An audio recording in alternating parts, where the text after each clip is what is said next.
यहाँ पे आप सभी के लिए एक अपडेट है जो कि हमारा डीएफसी की तरफ से है ना। कुछ लोगों को डाउट था डीएफसी में, तो वो सारी चीज़ें इसमें क्लियर हो जाएंगी आपकी, चाहे एग्जाम पैटर्न हो, कट ऑफ हो, या फिर इसका फॉर्म किस तरीके से भरना है, उसमें बात हम लोग करेंगे। तो वन बाय वन करके सारी चीज़ें देखने वाले हैं। सबसे पहली चीज़ है कि इसका एप्लीकेशन आपको सभी को पता है कि 18 जनवरी से स्टार्ट होगा, लास्ट डेट इसका 16 फरवरी इन्होंने बताया। इसका CBT 1 जो है वो कब होगा, तो वो आप देख सकते हैं, आप इन्होंने अप्रैल का बताया, और CBT 2 आपका जो है वो अगस्त में हो जाएगा। जो लोग एमटीएस के लिए टारगेट कर रहे हैं, तो उनके लिए जो है ना फिजिकल है वो हमारा अक्टूबर और नवंबर में आपका होगा। इतनी चीज़ें आपको ऑलरेडी पहले से भी पता होगी, है ना। उसके बाद जो चीज़ें हैं वो हमारा है कि अगर आपको कोई किस तरह की क्वेरी वगैरह है, तो आप यहाँ पे इन्होंने हेल्प डेस्क दे के रखा है, आप यहाँ पे जाके अपनी क्वेरीज को दूर कर सकते हैं। अब वैकेंसीज़ का अगर देखें तो ऑब्वियस सी बात है, फाइनेंस में 3 वैकेंसीज़ हैं, सिविल की बात करें तो 36 वैकेंसीज़ हैं, इलेक्ट्रिकल की बात करें तो 64 वैकेंसीज है। कैटेगरी वाइज डिस्ट्रीब्यूशन अवेलेबल है, यहाँ पे आप चीज़ें देख सकते हैं। यहाँ पे अच्छी वैकेंसीज है, क्योंकि यूआर में 28 है ना, एससी में भी 11 है, एसटी में 5 है, ओबीसी की बात करें तो यहाँ पे 14 वैकेंसीज़ है, और ईडब्ल्यूएस में आप 6 वैकेंसीज देख सकते हैं। तो वैकेंसीज़ काफ़ी सही है। मैं तो कहूँगा कि जिनका भी रेलवे में थोड़ा बहुत कसर जो है वो रह गया है, तो आप यहाँ पे जो है वो अपनी कसर पूरी कर सकते हैं, क्योंकि अच्छा डिपार्टमेंट है, सैलरी भी आपको अच्छी मिलेगी, है ना। तो रेलवे की कमी आप यहाँ पे पूरा कर सकते हैं। फिर एसएनटी डिपार्टमेंट में काफ़ी सही वैकेंसीज़ है, 75 सीटें हैं, है ना। उसके बाद एमटीएस की बात करें तो एमटीएस में सबसे ज़्यादा सीटें हैं, जो कि 464 है। इस पर का जो क्वालिफिकेशंस है आप देखेंगे कि आप इन्होंने बोला है कि 10th, साथ में अगर आपके पास आईटीआई वगैरह है तो वो जो है वो आप इस फॉर्म को फिलअप कर सकते हैं। अगर आईटीआई नहीं भी है तो अप्रेंटिसशिप अगर आपका 1 साल का है तो भी आप इस फॉर्म को फिलअप कर सकते हैं। तो जो ग्रुप डी की वैकेंसीज थी, आप इस तरीके से मान के चले एक तरीके से आपके लिए कि ग्रुप डी की वैकेंसी ही है ना। उसके बाद जो चीज़ें हैं कि कुछ दिक्कत है लोगों को इसके क्वालिफिकेशंस में, जैसे कि एसएनटी डिपार्टमेंट में। तो एसएनटी डिपार्टमेंट्स में अगर इनमें से कोई भी ब्रांच अगर आपकी है तो आप इस फॉर्म को फिलअप कर सकते हैं एसएनटी डिपार्टमेंट में। लोगों का डाउट है क्या डबल ई वाले भर सकते हैं? बिल्कुल भर सकते हैं। ट्रिपल ई वाले भर सकते हैं क्या? बिल्कुल भर सकते हैं। ईसी वालों के लिए तो ये वैकेंसी है ही। साथ में कंप्यूटर साइंस वाले भी एलिजिबल हैं, आप ये चीज़ें देख सकते हैं। तो सीएस या आईटी अगर आपका है तो भी जो है वो आप एसएनटी डिपार्टमेंट का जो ये फॉर्म है आप भर सकते हैं। डबल ई की बात करें तो डबल ई में आप देख सकते हैं यहाँ पे डबल ई वाले तो एलिजिबल है ही हैं, साथ में ट्रिपल ई वाले भी एलिजिबल है, और ईसी वाले भी एलिजिबल है यहाँ पे, है ना। तो इस तरीके से कुछ लोगों के डाउट्स थे, तो मैंने सोचा उसको क्लियर कर दिया जाए। सिविल में ऑब्वियस सी बात है, आपका डिप्लोमा इन सिविल जो है वो होना चाहिए। उसके बाद जो डाउट है कि क्या डिप्लोमा वाले एलिजिबल है सिर्फ, नहीं, तो डिप्लोमा वाले तो एलिजिबल है ही है, साथ में जो है हमारा डिग्री वाले भी एलिजिबल है। अगर आपके पास 4 साल का डिग्री है तो भी एलिजिबल है। आपके पास है ना, मतलब लैटरल वाले हैं,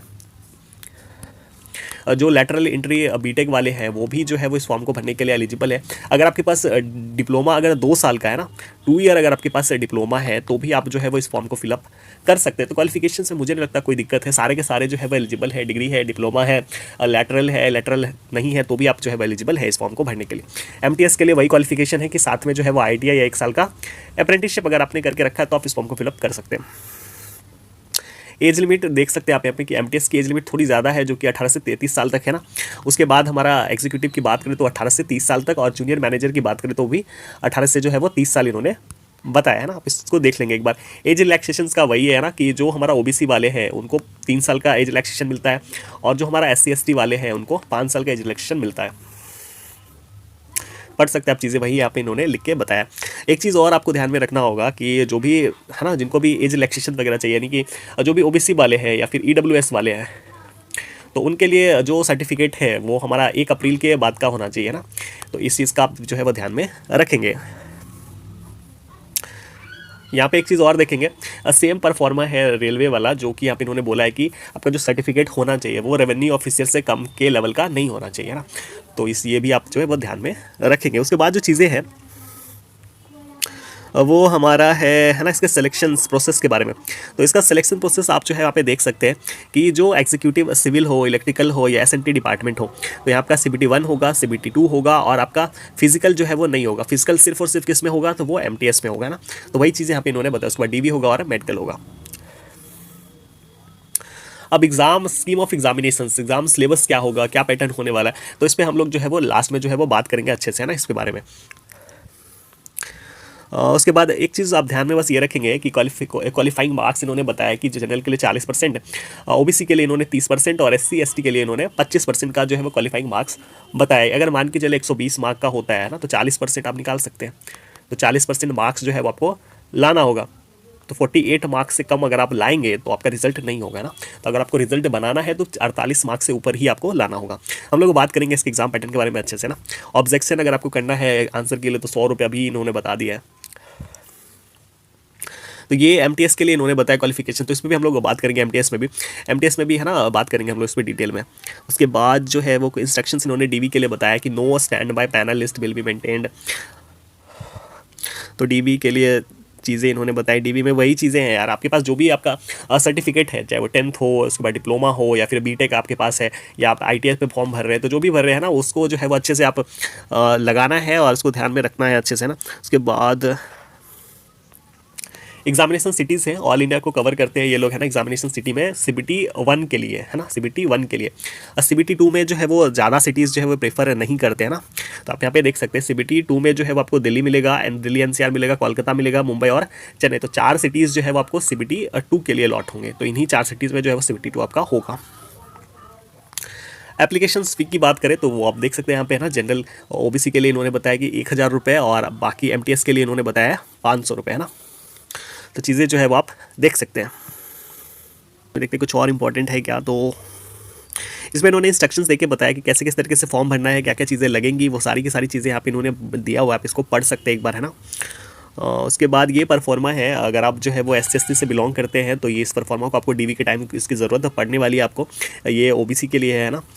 उसके बाद जो चीज़ें हैं वो आप देख सकते हैं, ये हमारा EWS के लिए है ना।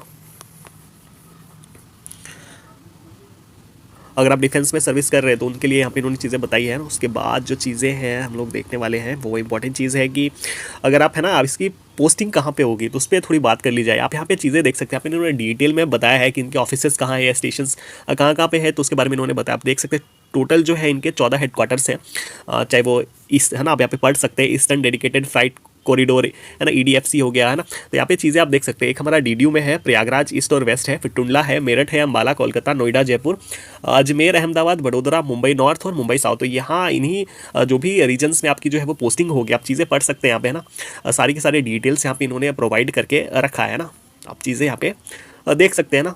उसके बाद सिलेबस वगैरह इन्होंने डिटेल में देख के बताया है।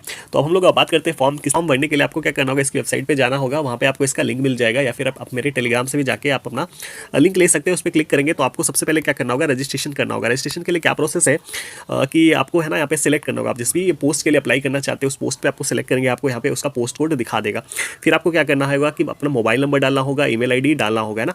तो जैसे ये डालेंगे, डालने के बाद आप यहाँ पे जनरेट OTP पे आपको क्लिक करना होगा। क्लिक करेंगे तो आपका जो है वो रजिस्ट्रेशन हो जाएगा, और आपको आपका एप्लीकेशन नंबर दिखा देगा है ना, रजिस्ट्रेशन नंबर दिखा देगा, आपका मोबाइल नंबर दिखा देगा, आपने जिस भी पोस्ट के लिए सेलेक्ट करा है वो पोस्ट आपको दिखा देगा, उसका पोस्ट कोड आपको दिखा देगा।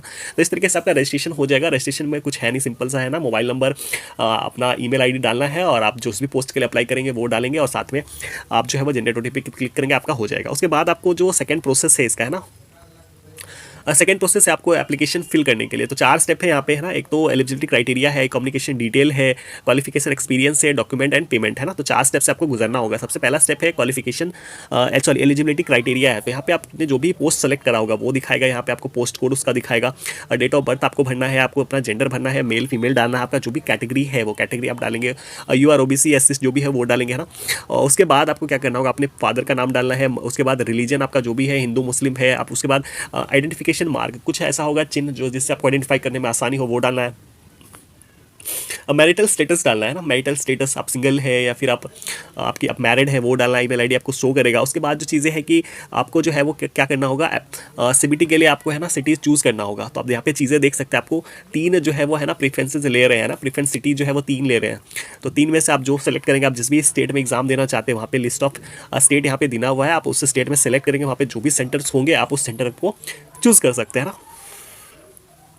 जैसे कि मैंने बिहार में चूज़ करा, तो बिहार में आप देख सकते हैं, बिहार में जैसे मुजफ्फरपुर है, और भी सिटीज़ है, पटना है, पूर्णिया होगा, जो भी सिटीज़ होंगे वो आप सिलेक्ट कर लेंगे। तो इस तरीके से आप अपना जो है वो एग्जामिनेशन सेंटर फिल कर लेंगे। 3 सिटीज़ इन्होंने मांगा है ना। ये CBT 1 की बात हो गई है ना, CBT 1 के लिए है ये, CBT 1 के लिए। इसी तरीके से CBT 2 के लिए भी इन्होंने बोला है। 4 सिटीज़ है, आप देख सकते हैं, दिल्ली है, मुंबई है, कोलकाता है और चेन्नई है। तो इन 4 में से आप जो आपका जो भी मन हो आप सेलेक्ट कर सकते हैं। करने के बाद यहाँ पे इन्होंने पूछा है कि PWD डिटेल्स पूछा है। अगर आप PWD स्टूडेंट हैं तो यस करेंगे, अदरवाइज नो करेंगे। आप सर्विसमैन है या नहीं है, तो ऑब्वियसली बात है नहीं है तो नो पे करेंगे। कह रहे हैं कि आप डिपार्टमेंटल एम्प्लॉय हैं क्या, मतलब डीएफसी में आप काम कर रहे हैं क्या, अगर नहीं कर रहे हैं तो नो करेंगे ना। उसके बाद यहाँ पे एड्रेस फिल करना है आपका, जो भी विलेज है या फिर आप सिटीज़ में रहते हैं, जहाँ भी रहते हैं, तो वो आप अपना एड्रेस फिल कर लेंगे, जो भी स्टेट से बिलोंग करते हैं, सिटी क्या है ना, डिस्ट्रिक्ट क्या है आपका। तो ये पूछ रहे कि यही आपका परमानेंट एड्रेस है, यानी कि आप जहाँ रह रहे हैं यही आपका परमानेंट एड्रेस है, आप किसी और सिटीज़ में रहे। अगर आपका परमानेंट है तो आप यस करेंगे, नहीं है तो नो करेंगे, फिर अपना डिटेल यहाँ पे फिल कर लेंगे, है ना। इसके बाद आपको यहाँ पे 10th की डिटेल देनी है, आपने किस साल जो है वो पास आउट करा है वो बताना है, कितने मार्क्स आपको मिले हैं। उसके बाद आपको है ना नेम ऑफ द बोर्ड बताना, जो भी आपका बोर्ड है, जैसे आप यहाँ पे चीज़ें देख सकते हैं, जैसे बिहार बोर्ड का बीएससी पटना होता है, किस साल पास किया वो देना है ना। उसके बाद आपको कितने मार्क्स मिले वो तो बताना है, साथ में आपको सेलेक्ट करना, परसेंटेज में बताना चाहते हैं तो परसेंटेज मार्क्स यहाँ पर आपको लिखना होगा ना। उसके बाद इसेंशियल क्वालिफिकेशंस है, आप डिग्री पे भर रहे हैं तो डिग्री डिप्लोमा जो भी भर रहे हैं वो आपको डालना होगा यहाँ पे। यूनिवर्सिटी नेम देना है, मार्क्स कितने लाने हैं वो, जैसे आप डिप्लोमा पे भर रहे हैं तो बिहार वालों को क्या क्या होता है, बोर्ड SBT बिहार होता है ना, तो वो आप डालेंगे। उसके बाद यहाँ पे इन्होंने पूछा है, यहाँ पे अगर आपको पूछा गया कि कितने साल का ड्यूरेशन बोला है ना, तो ड्यूरेशन कितने साल का, तो 3 साल का होता है, या आप 2 साल का तो 2 डालेंगे, या फिर डिग्री से डाल रहे हैं तो 4 साल डालेंगे ना। पासिंग कंप्लीशन डेट मांग रहा है तो डेट डाल देंगे, कितने मार्क्स का था वो आप बता देंगे यहाँ पे। एसेंशियल क्वालिफिकेशन इसी तरीके से आप चीज़ें देख सकते हैं। फिर भी पूछ रहा है कि आप करंटली वर्किंग है क्या, अगर आप हैं तो यस, नहीं है तो नो डालेंगे। उसके बाद जो चीज़ें हैं उसके बाद आप यहाँ पे डालेंगे आप लोग, है ना। यहाँ पे सर्टिफिकेट अपलोड करेंगे, जो भी सर्टिफिकेट यहाँ पे इन्होंने बोला है, जैसे कि यहाँ पे इन्होंने बोला फोटो डालना है, सिग्नेचर डालना है, लेफ्ट थंब इंप्रेशन भी डालना है। 10th की मार्कशीट या सर्टिफिकेट कोई भी आप यूज़ कर सकते हैं। एसेंशियल क्वालिफिकेशंस जैसे कि आपने डिप्लोमा पे डाला है तो डिप्लोमा का डालना है, डिग्री पे डाला है तो डिग्री का, है ना, सर्टिफिकेट आपको यहाँ पे डालना है। आप यहाँ पे चीज़ें ध्यान से पढ़े, यहाँ पे इन्होंने बोला है सर्टिफिकेट डालना है, तो सर्टिफिकेट का मतलब सर्टिफिकेट ही होता है, मार्कशीट नहीं होता है। कास्ट सर्टिफिकेट के बारे में इन्होंने बोला है। कास्ट सर्टिफिकेट आपको पता है ब्लॉक लेवल पे बनता है, SDO लेवल पे बनता है और डिस्ट्रिक्ट लेवल पे बनता है, तो जो भी आपके पास अवेलेबल हो आप इसको देख सकते हैं, दे सकते हैं, ठीक है। उसके बाद जो चीज़ें हैं वो हमारा यहाँ पे कैंडिडेट नेम आपका शो होगा, और जितने फीस है वो फीस आप आपको यहाँ पे शो हो जाएगा। जैसे कि आप जनरल कैटेगरी से अगर है तो लगभग 1000 फीस जो है वो आपको शो होगा यहाँ पे, है ना। तो ये चीज़ें जो आप डालेंगे उसके बाद सारे के सारे यहाँ पे टिक आउट करना होगा आपको। टिक आउट करने के बाद आपको यहाँ पे कैप्चा फिल करेंगे, कैप्चा फिल करने के बाद सबमिट पे क्लिक कर देंगे। तो इस तरीके से करेंगे तो फिर आपका पेमेंट हो जाएगा, जिस भी मोड से आप करना चाहे पेमेंट कर लेंगे और आपका एप्लीकेशन यहाँ पे कंप्लीट हो जाएगा। तो ओके, यहाँ पे एप्लीकेशन। तो हम लोग बात करने वाले हैं इसके एग्जाम प्रिपरेशन की, किस तरीके से हम लोग इसको प्रिपेयर करेंगे, इसका कट ऑफ क्या है, वो सारी चीज़ें हम लोग वन बाय वन करके बात करेंगे उसके बारे में। इसमें बताने लायक कुछ चीज़ें हैं नहीं, फिर भी मैं बता दे रहा हूँ कि इसका जो सिलेक्शन प्रोसेस है आप देख सकते हैं CBT 1 होगा, CBT 2 होगा, और अगर आप MTS की प्रिपरेशन कर रहे हैं तो आपको जो है वो फिजिकल भी देना होगा MTS के लिए, है ना। CBT 1 में जो है वो आपका 100 सवाल होंगे, CBT 2 में आपका 120 सवाल होंगे, और CBT 1 के लिए जो टाइमिंग मिलने वाला है आप यहाँ पे चीज़ें देख सकते हैं, जो कि आपका 90 मिनट का टाइम मिलेगा CBT 1 में, और CBT 2 में आपका 120 मिनट का टाइम आपको मिलने वाला है। जो अगर हम लोग नेगेटिव की बात करें वो आपका 1/4 जो है वो नेगेटिव होने वाला है ना, और आपका जो एक क्वेश्चंस के लिए 1 मार्क का जो सीन है वो रहेगा आपके साथ, है ना। लैंग्वेज की बात करें तो हिंदी और इंग्लिश दोनों में पेपर आपका रहेगा, है ना। तो इस तरीके से ये चीज़ें हैं और इसमें ज़्यादा कुछ बताने लायक है नहीं, है ना। हम लोग सीधा बात करते हैं CBT 1 की। तो CBT 1 की कहानी जो है वो इस तरीके से है कि ये सबके लिए सेम है, चाहे आप एग्जीक्यूटिव का एग्ज़ाम दे रहे हो या फिर फाइनेंस का दे रहे हो या फिर आप जो है MTS का एग्ज़ाम दे रहे हो, तो सबके लिए जो चीज़ें हैं वो सेम है CBT 1। और CBT 1 जो है हमारा वो सिर्फ और सिर्फ क्वालिफाइंग नेचर का है ना, सिर्फ CBT 1 जो है वो सिर्फ और सिर्फ क्वालिफाइंग नेचर का है, इससे सिलेक्शन आपका नहीं होगा, ये सिर्फ और सिर्फ स्क्रीनिंग है CBT 2 के लिए, है ना। तो इन चीज़ों का आप ध्यान में रखेंगे। CBT 1 के लिए भी जो है वो नेगेटिव 1/4 ही है ना, और CBT 2 के लिए भी नेगेटिव 1/4 ही है। CBT 1 में जो आप चीज़ें देख सकते हैं कि 100 सवाल आपके होंगे, 90 मिनट समय मिलेगा, इसमें आपका मैथ्स आएगा, जनरल अवेयरनेस रहेगा, साइंस रहेगा, जनरल इंटेलिजेंस रहेगा और नॉलेज अबाउट DFCCL रहेगा। तो इसके लिए परेशान होने की जरूरत नहीं है, मैं इसका PDF शेयर कर दूंगा ना। तो इस तरीके से CBT 1 का वेटेज जो है वो आप सभी के सामने रहेगा। CBT 2 की बात करें जिससे आपका सिलेक्शन होगा, इसमें मैक्सिमम से मैक्सिमम आपको स्कोर करना होगा तभी आपका सिलेक्शन हो पाएगा। CBT 2 की कहानी आप देख ही सकते हैं ना, 120 सवाल होंगे, 120 नंबर का, और इसमें 24 नंबर जो है वो आपका नॉन टेक्निकल रहेगा और 96 क्वेश्चन है, 96 क्वेश्चन जो है वो आपको टेक्निकल के मिलेंगे, जो भी आपका डोमेन है, चाहे आप सिविल है, मैकेनिकल, इलेक्ट्रिकल जो भी है ना। तो इस तरीके से चीज़ें जो है वो CBT 2 के लिए जो है वो रहने वाला है ना। ये जो चीज़ें हैं 2021 तक जो है वो इसी तरीके से इसका एग्जाम पैटर्न होता था, बट इन्होंने 21 के बाद यानी जो 23 वाला एग्जाम हुआ है वहाँ से इन्होंने जो है वो CBT 1 और CBT 2 का सीन जो है वो क्रिएट कर दिया है ना। तो मैंने भी CBT मतलब 2021 में मैंने भी इसका एग्जाम दिया था, तो मुझे चीज़ें जो है वो DFC के बारे में पता है, मैं आप लोगों के साथ जो है वो शेयर करूँगा ना। उसके बाद जो चीज़ें हैं कि अगर आप एमटीएस से बिलोंग करते हैं ना, यानी एमटीएस की प्रिपरेशन कर रहे हैं, तो एमटीएस के लिए जो सिलेबस है आप देख सकते हैं वही चीज़ें हैं। 120 मिनट का टाइम है, 120 मिनट 120 सवाल मिलेंगे, और इस 120 में आपका मैथ्स रहेगा, अवेयरनेस रहेगा, साइंस रहेगा, रीजनिंग रहेगा, और नॉलेज अबाउट डीएफसी आपका रहने वाला है। तो इसका पीडीएफ मैं ऑलरेडी शेयर कर दूंगा, उससे काम हो जाएगा। तो इसके लिए आपको क्या करना होगा, एसएससी एमटीएस है ना, आपको क्या करना होगा, एसएससी एमटीएस के सवाल लगेंगे तो डेफिनेटली आपके लिए बेनिफिट होगा इस एग्जाम में। देखते हैं ये जो कट ऑफ है हमारा 2023 का कट ऑफ है, यानी पिछले रिक्रूटमेंट का है, और ये सीबीटी 1 का कट ऑफ है हमारा, है ना। तो सीबीटी 1 का कट ऑफ जो है वो आप सभी के सामने है, और सिविल ब्रांच का आप देख सकते हैं कि यूआर में जो कट ऑफ गया है वो 71 गया है ना, 100 में से जो कट ऑफ गया है वो 71 गया है। इसी तरीके से हमारा एसटी की बात करें तो 67, एससी की बात करें तो 67, एसटी की बात करें तो 63, ओबीसी की बात करें तो यहाँ पे 68 कट ऑफ गया है। आप इसको यहाँ पे चीज़ें देख सकते हैं। पीडब्ल्यूडी का 45 कट ऑफ गया है, और उसके बाद हमारा एक्स सर्विसमैन के लिए 31 कट ऑफ गया है। तो जो हमारा सीबीटी 1 का ये जो कट ऑफ है ये सिर्फ और सिर्फ क्वालिफाइंग का था।